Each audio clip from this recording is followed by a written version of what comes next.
What they wanted was some aromatic whites that could be harvested when the grapes were above a pH of 3.4.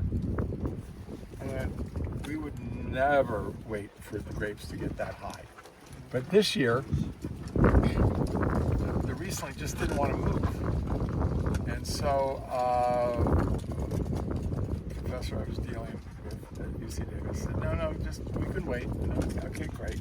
So the sugars kept going up, as sugars do when you don't harvest them on the vine. They just keep getting riper and riper. And for some strange reason, an anomaly to this year, the acid didn't respire out and the pHs just kept staying high. And finally I felt like they're not going to believe me. So I actually took a sample to ETS, which is the lab here in Napa Valley, and I got a printed deal, and I scanned it, sent it to him, and said, "We're not lying. The sugars are 26.5, and the pH is 3.1."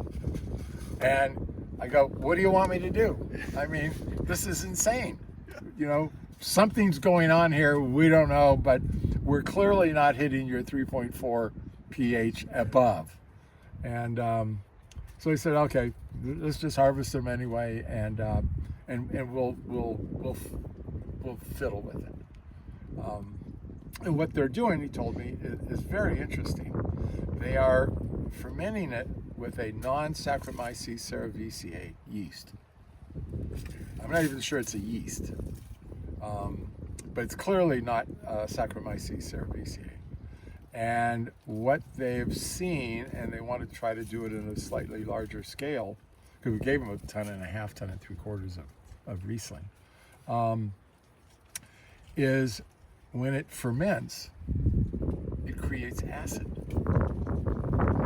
So the idea is that they can ferment higher sugar grapes that will then create acidity to lower the pH so that they can, have something there, which is really fascinating. And then he also told me, more or less at the same time, we were talking, and he said, we've also discovered that one of the most aggressive yeasts for fermentation comes from the bark of oak trees on the West Coast.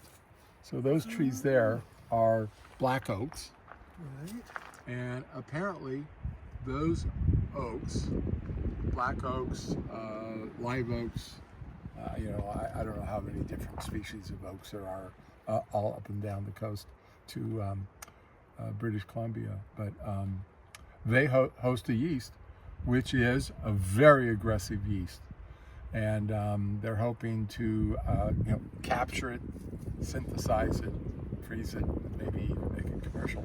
And they're calling it something like Pacific Coast yeast. So that's kind of exciting.